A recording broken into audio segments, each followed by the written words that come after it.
Indian railway में सुधार के लिए सबसे ज़रूरी बातें क्या हैं और क्या होनी चाहिए? 2 करोड़ रोज लोग इसे मुसाफ़िर इसको यूज़ करते हैं।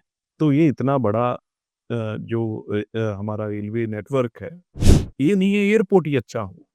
रेलवे स्टेशन में ही सुविधा उनको हो, जहाँ पे इस तरीके से हमने उसे बनाया भी, वहाँ से अगर वो ट्रेन से उतरे, तो उसे बस कनेक्टिविटी हो, मेट्रो से वो जुड़ा हुआ हो। 108 से ऊपर नई वंदे भारत ट्रेन्स हैं, वो आज ट्रैक पे दौड़ रही हैं। आपको ब्रह्मा कुमारीज़ में आके यहाँ माउंट आबू में आके आपको कैसा लगा? क्या आपने यहाँ अनुभव किया? वो थोड़ा-सा आप हमारे दर्शकों को बताइए। चेहरों पे खुशी है और वो अलग ही एक उनके मतलब उनकी बॉडी में वो चेहरों पे ऊर्जा है, हुँ। जो आपको बाहर नहीं मिलती। मैंने अपने राष्ट्रपति जी उनको सुना, उनको देखा, उनके जीवन के बारे में, उनको किस तरीके से तकलीफ, दुःख से उनको यहाँ सुकून और किस तरीके से वो चेंज हुई उनकी हुँ। ज़िंदगी।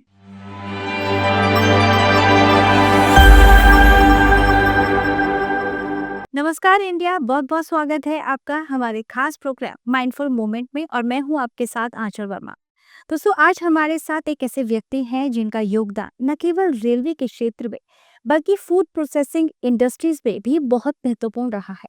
मैं बात कर रही हूँ रवनीत सिंह बिट्टू जी की। पंजाब से लोकसभा सांसद रवनीत जी ने हमेशा जनहित में काम किया है। रवनीत जी का ध्यान हमेशा लोगों की जरूरतों और समस्याओं पर रहता है। आज हम जानेंगे कि कैसे वह अपने कार्य में स्पिरिचुअलिटी को शामिल करते हैं। इस विषय पर उनके पर्सपेक्टिव को जानने की कोशिश करेंगे। सर, आपका बहुत बहुत स्वागत है। आपका भी, आपने मुझे मौका दिया, आपने बुलाया, टाइम दिया। सबसे पहले मैं आपसे जानना चाहती हूँ, अ, जैसे कि हम लोग सभी जानते हैं कि पूरे विश्व का सबसे बड़ा, अगर मैं बात करूँ कि एम्प्लॉयमेंट नेटवर्क, वो इंडियन रेलवे है, राइट? तो जब इतनी बड़ी स्तर पर कोई भी कार्य होता है तो उसमें मतलब समय प्रति समय आपको चेंजेस करने पड़ते हैं बेटरमेंट के लिए। तो मैं आपसे जानना चाहती हूँ कि वर्तमान में इंडियन रेलवे में सुधार के लिए सबसे ज़रूरी बातें क्या हैं और क्या होनी चाहिए? अगर मैं बात करूँ, रोज़ 20,000 रेल गाड़ियाँ चलती हैं, जिसमें 10,000 पैसेंजर हैं और तकरीबन 10,000 ही गुड्स ट्रेन है, जो माल भाड़ा गाड़ियाँ हैं। और तकरीबन 2 करोड़ रोज़ लोग इसे मुसाफ़िर इसको यूज़ करते हैं। तो ये इतना बड़ा हमारा रेलवे नेटवर्क है। तीसरा, जो रेलवे स्टेशंस हैं, उसको कैसे वर्ल्ड क्लास बनाएँ? उस तीनों में बहुत बड़ा जो काम, तकरीबन 2,50,000 करोड़ से ऊपर ही जो इंफ्रास्ट्रक्चर के लिए बजट है, 2,50,000 करोड़।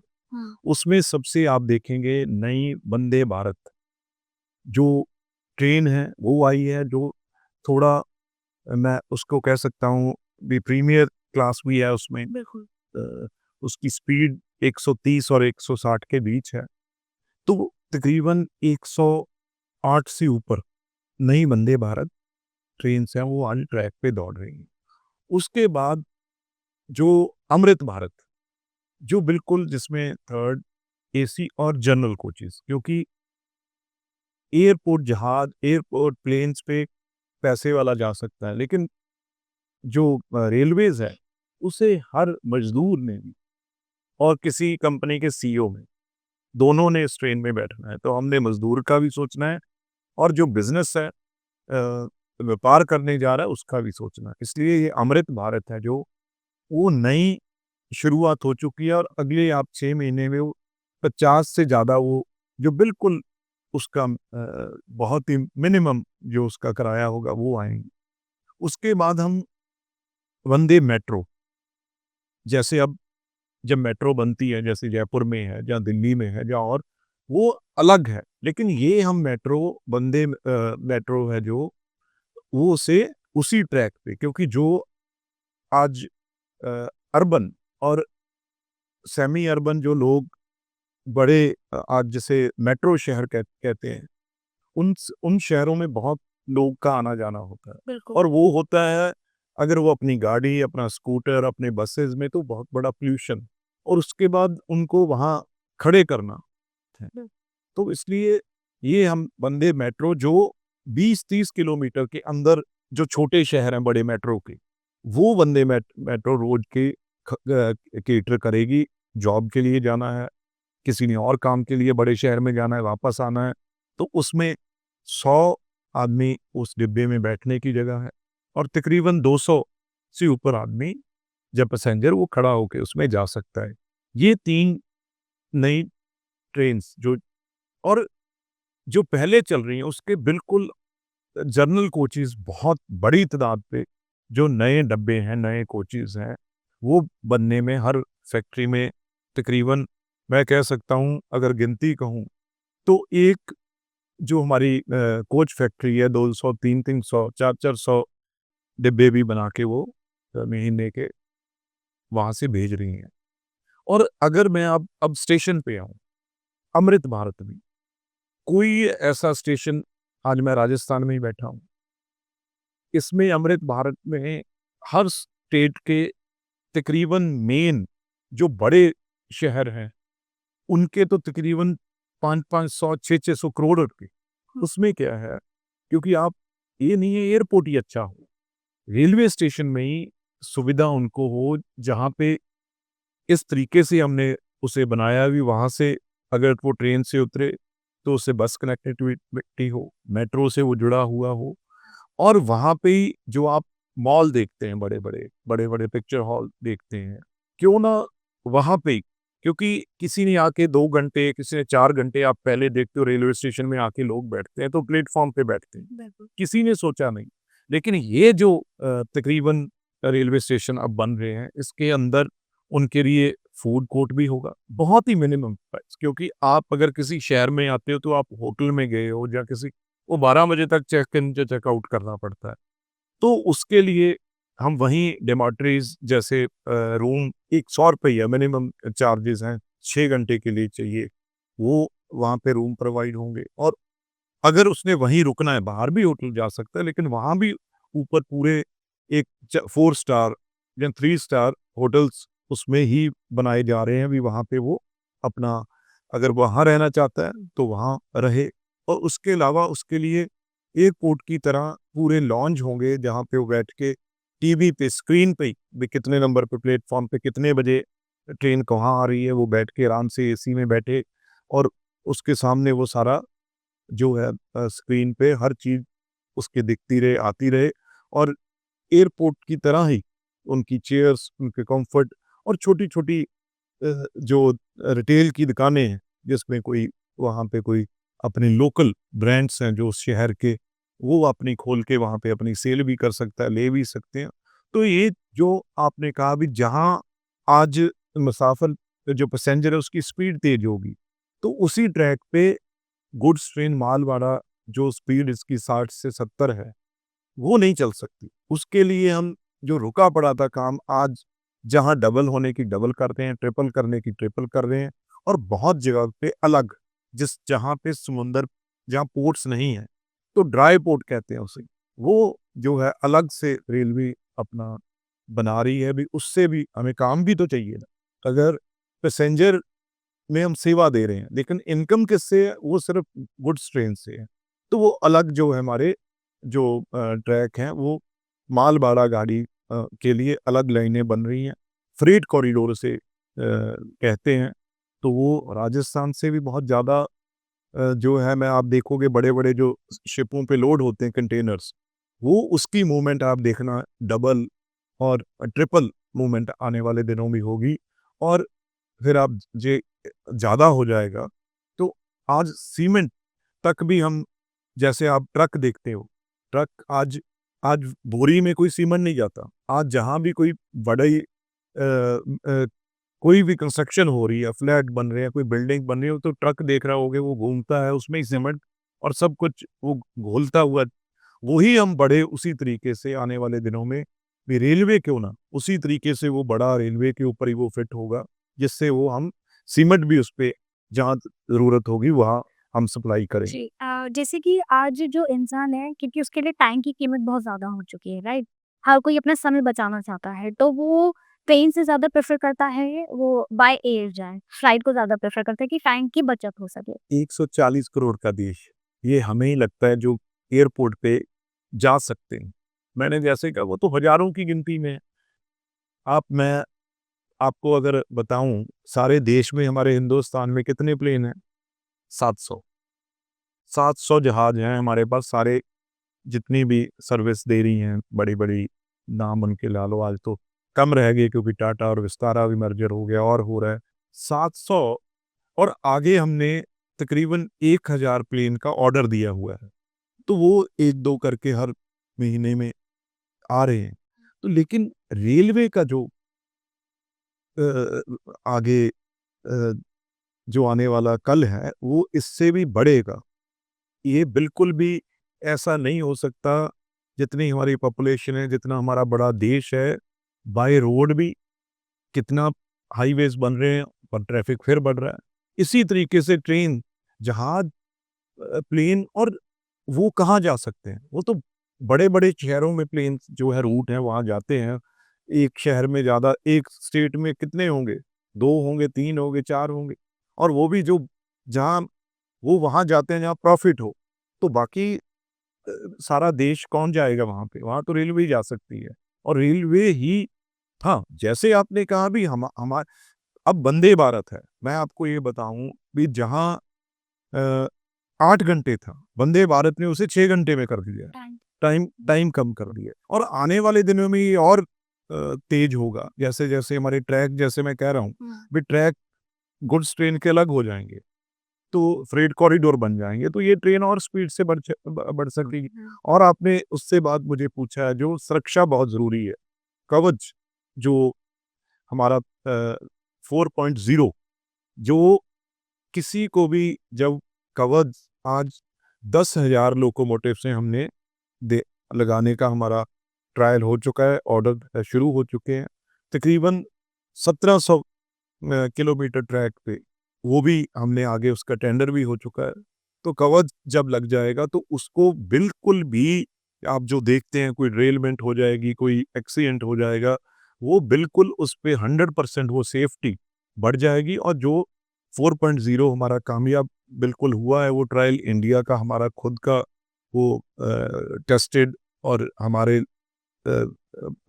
लोगों से देश के लोगों ने उसे तैयार किया है, तो सुरक्षा में भी ये सबसे जो है कामयाब हमारा सिस्टम होगा। बिल्कुल और इंसान सबसे पहले अपनी सुरक्षा ही देखता है। वो पैसे खर्च बाद में सोचेगा, पहले अपनी सेफ्टी का वो ज़्यादा सोचता है। जो ये आगे क्या था, बहुत जगह जब ट्रेन चलती थी, तो आप बहुत देखते थे कई बार ट्रैक जब ऊपर पैसेंजर आता था, तो कोई गेट खुला रह जाता था, कोई बंद नहीं कर पाता था, उससे डर रहता था। अब बिल्कुल ऑटोमेटिक सिस्टम है।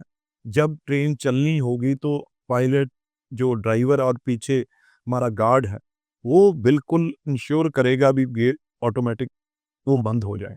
और दूसरी बात आज महिलाओं की बात करें, सुरक्षा की बात करें, बच्चों की बात करें, तो हर ट्रेन में जो ये आ रही हैं, जो मैं नाम लिया है और बाकी पे हम कर रहे हैं, हर अंदर आधुनिक कैमरों से वो बिल्कुल उसमें लैस है उससे और ऐसा भी है भी उसके अंदर जो सिस्टम्स हैं, अगर वो जिस सीट पे भी बैठा है, पहले तो अगर उसके पास अब एकदम कोई हेल्थ इश्यू आ गया बैठा है, तो वो अपना बटन प्रेस करेगा और वहाँ से एकदम जब वो बटन प्रेस करेगा, ऑटोमेटिकली जो कैमराज़ हैं, वो उनको पता चल जाएगा भी कौन-सी सीट से ब बटन प्रेस हुआ। तो सारे कैमरे जितने भी उस ट्रेन में हैं, वो फ़ोकस करेंगे उस सीट के ऊपर, केंद्रित हो जाएँगे।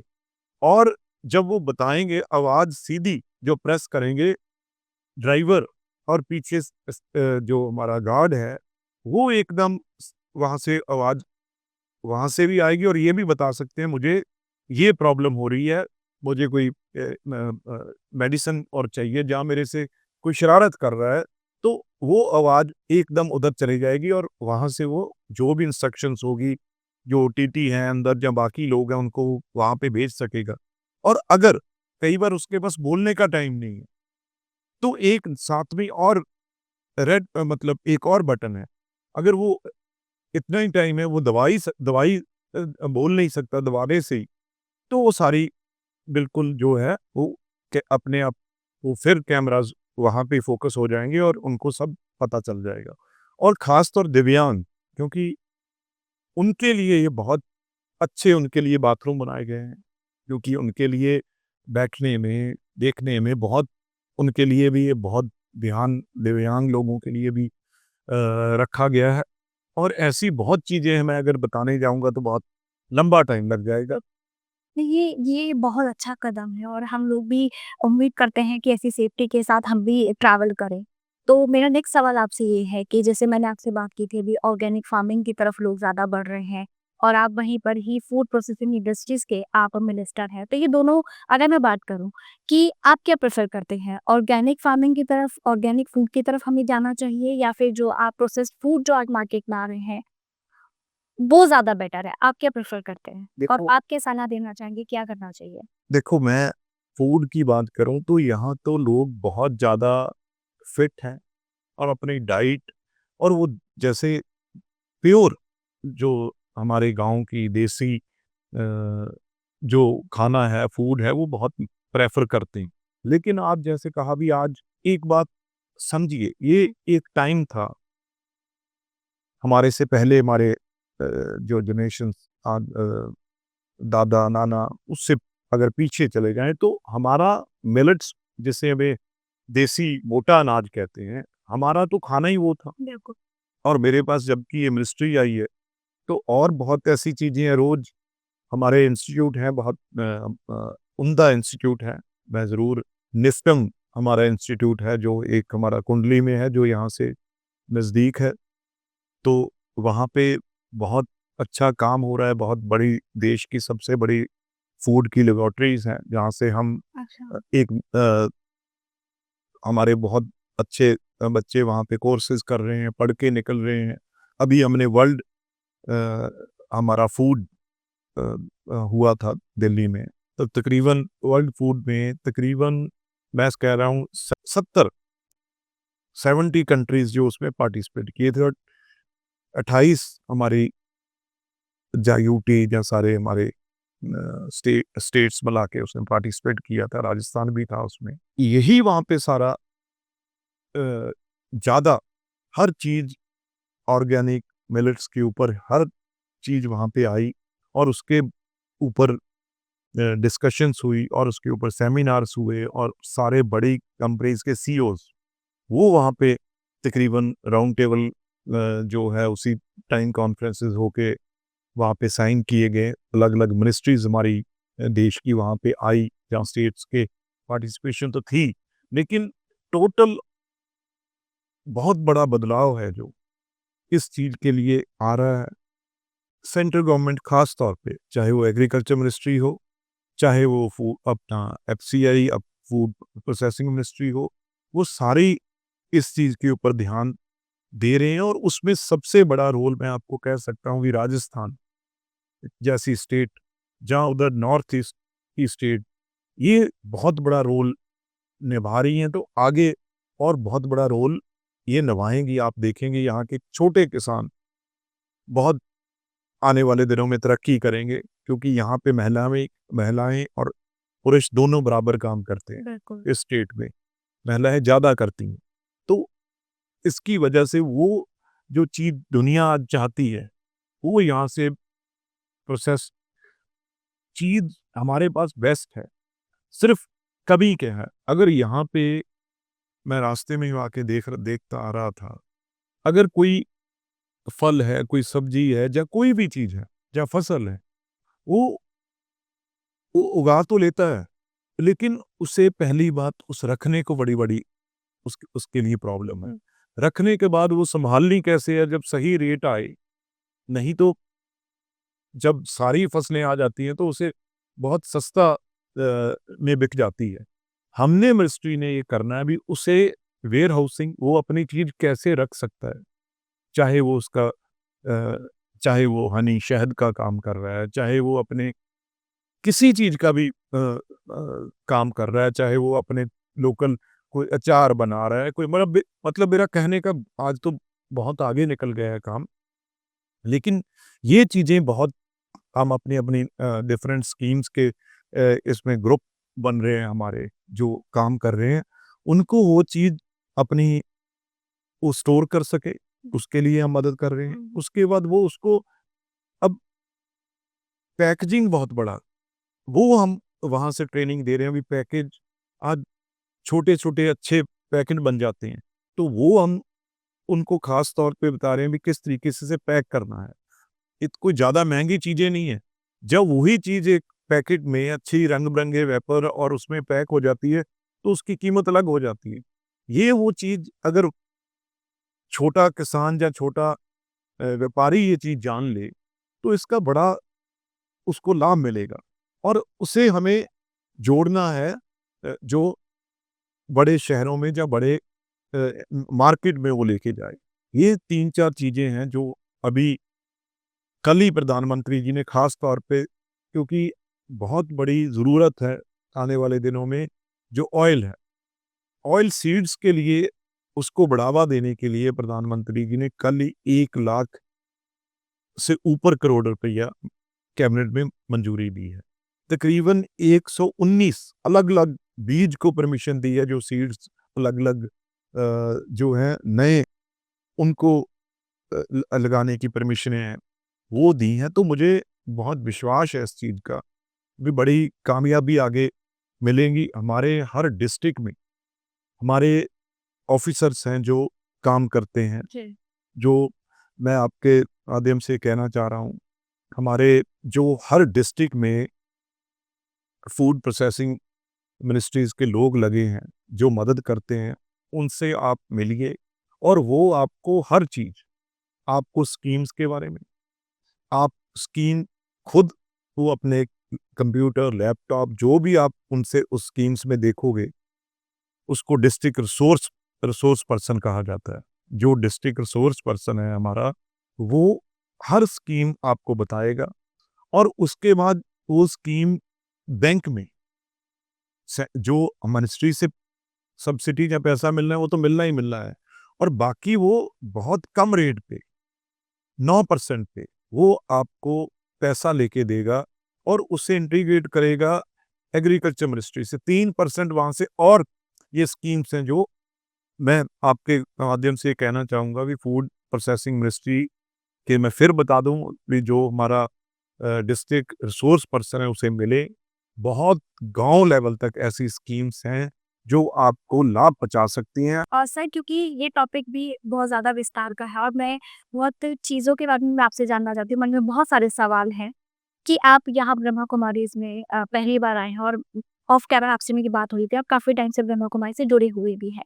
तो मैं सबसे पहले आपसे जानना चाहती हूँ कि आपको ब्रह्मा कुमारीज़ में आके, यहाँ माउंट आबू में आके आपको कैसा लगा? क्या आपने यहाँ अनुभव किया? वो थोड़ा-सा आप हमारे दर्शकों को बताइए। देखो, मैं अपनी अगर बात करूँ तो मैं जब अ, 2009 में पहली बार एमपी बना था, अनंतपुर साहिब से हमारे चंडीगढ़ के बिल्कुल सराउंडिंग है, तो वहाँ भी मुझे हर वक़्त सेंटर्स पे जाना मौका मिलता था। लेकिन जब मैं 2014 में लुधियाना से मेंबर पार्लियामेंट बना, तो फिर बहुत ज़्यादा मेरा रिश्ता, मैं चाहे हमारी दीदी हैं, उनको जब उन्होंने मतलब बिना किसी अ, इस तरीके से राखी रख वाले दिन रखड़ी बाँधने आना, तो मैंने जैसे पहले था भी शायद कोई रखड़ी के लिए कोई बहनें आई हैं, कोई पैसा या कुछ गिफ्ट या मतलब पहले वो कहते थे हमें कुछ नहीं। इस चीज़ों से मतलब ही नहीं है, आप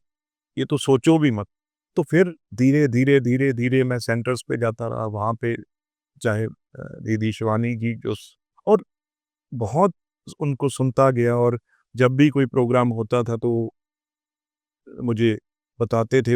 एक खींच हो जाती है अभी हाँ, जाके वहाँ जुड़ना है, देखना है, और निस्वार्थ चाहे हमारे भाई हैं, चाहे हमारी दीदी हैं, वो हर मैं देखता था बड़े-बड़े लोग किसी मतलब वो सेवा में लगे हों, और उनका कोई उसके बाद भी वो ऐसे नहीं कभी आपके पास कोई मिलने आ गए, आपको कोई काम बताने आ गए, या उनको कोई लेना-देना नहीं। वो सिर्फ़ उससे परमात्मा से जुड़े हुए हैं और जोड़ने की कोशिश में लगे हैं। अभी आप लोग भी जितना फ़ायदा है उठा लो, अगर आपको भी कुछ मिल सकता है ले लो। तो मैं हर बार उनको कहता था मैंने आना है, माउंट आबू जाना है, तो टाइम निकलता गया। इस बार क्या हुआ, इस बार वो फिर दीदी और हमारे भैया वो दिल्ली आ गए चल। मैंने सोचने देखो, मैंने कहा मैं 10 साल से मेरे पास मैं फिर टाइम निकल जाता है, जा नहीं पाता। तो ये देखो कितना मतलब इनकी भावना है। फिर ये दिल्ली अब आ गए, भी नहीं आपने आना है। मैं लुधियाना नहीं गया तो मैं 10 साल हो गए, मैं जा नहीं पा रहा, पर ये मुझे जोड़ने की हिम्मत, इनमें भावना देखो कैसी अभी तक भी है। वो भरी हुई है, क्या इनके अंदर। तो उस दिन मुझे कहीं न कहीं खुद पे भी ये लगा, तो उस दिन मैंने निश्चय भी किया भी मैं हर हाल इस बार लेके तो उसने आना है, मैंने कहा आपने लेके आना है। तो शांति तो से जुड़ा ही हुआ है। तो मैं धीरे-धीरे जब दिल्ली, तो मेरा उसी दिन ये मैंने मन में लेके तो उसने आना का फैसला किया भी हर हाल जाना ही जाना है। उसके बाद मैंने अपने राष्ट्रपति जी, उनको सुना, उनको देखा, उनके जीवन के बारे में, उनको किस तरीके से तकलीफ, दुःख से उनको यहाँ सुकून और किस तरीके से वो चेंज हुई उनकी ज़िंदगी। तो ऐसे बहुत चीज़ें हैं, एक चीज़ नहीं है, जो यहाँ यहाँ जोड़ने का जो काम करती हैं। और आज आके तो ये हैरानगी ही है यहाँ पे, तो जो चीज़ें हैं, जो जिस तरीके से चीज़ें चल रही हैं, और एक स्पिरिचुअल एक अलग अलग दुनिया है भी यहाँ पे। मैं तो यही कह सकता हूँ। ऐसी वाइब आपको बाहर कहीं नहीं मिलेगी ऐसा, जैसे यहाँ की वाइब peaceful vibe, मतलब कि यहाँ एक के लोग। एक हाँ, लोग इस तरीके से उनके मुँह पे भाव है, इस तरीके से उनके मुँह में चेहरों पे खुशी है, और वो अलग ही एक उनके मतलब उनकी बॉडी में वो चेहरों पे ऊर्जा है, जो आपको बाहर नहीं मिलती। ये उसको आप बहुत चीज़ें हैं, मैं शायद उसको मैं शब्दों में शब्दों में मैं ना बता सकूँ, लेकिन वो अलग एक उनका अलग भाव है, अलग-अलग सेवा की उनकी, तो कोशिश है भी उनसे हम भी कुछ ना कुछ सीख सकें। जी। Sir thank you so much for coming. Thank you. Thank thank you, you so thank you, thank you ma'am. Much. तो दोस्तों आज के एपिसोड में हमने सर से जाना कि कैसे वे रेलवे और खाद्य प्रसंस्करण उद्योग में समाज के लिए काम कर रहे हैं। उनके अनुभवों से हमें यह समझने को मिला कि जीवन में माइंडफुलनेस कितना जरूरी है। आज के एपिसोड में बस इतना ही। फिर मिलूंगी एक और नई जानकारी के साथ, एक और नए गेस्ट के साथ और एक और नई इंस्पायरिंग स्टोरी के साथ। तब तक आप अपना ध्यान रखिए, खुश रहिए, मस्त रहिए, स्वस्थ रहिए। नमस्कार, ओम शांति।